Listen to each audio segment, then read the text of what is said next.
D'abord, c'est un lieu qui est superbe à travailler parce que nous avons des bâtiments qui sont ramassés et des infrastructures sportives qui sont de l'autre côté du centre. Et au point de vue quotidien, c'est très pratique. Après, bien entendu, on a un domaine avec beaucoup d'arbres, de fleurs.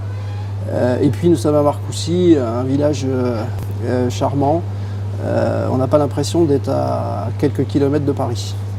Les gens peuvent y rester des semaines entières s'ils le souhaitent, puisque vous y avez tout. Vous y avez des infrastructures pour travailler dans les salles de réunion, un auditorium de 250 places, différentes salles de réunion avec des tailles adaptées. Vous avez de l'hôtellerie, puisqu'on a plus de 180 chambres. On a de la restauration, tout type de restauration.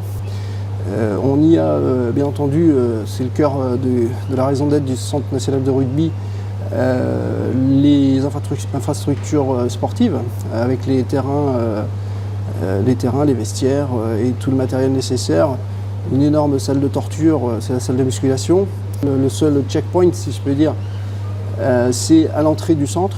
Et une fois que vous êtes à l'intérieur, vous pouvez accéder de façon très naturelle à tous les espaces, sauf, j'ai envie de dire, bien entendu, la partie hôtellerie, où quand l'équipe de France ou d'autres équipes de haut niveau sont dans leur espace, c'est réservé. Donc à partir de cette porte bleue, l'aile du 15 de France leur est réservée.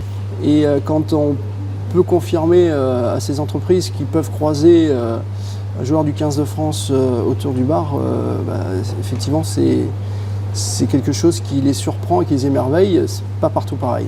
Puisque la plupart du temps, après leur déjeuner, ils viennent ici autour d'un café, ainsi que le soir, là aussi autour d'un café, une verveine, un jus de fruits. Et donc à ce moment-là, effectivement, vous pouvez les rencontrer. On a une mixité ici, dans ce lieu spécialement, donc le bar, où toutes les populations se rencontrent.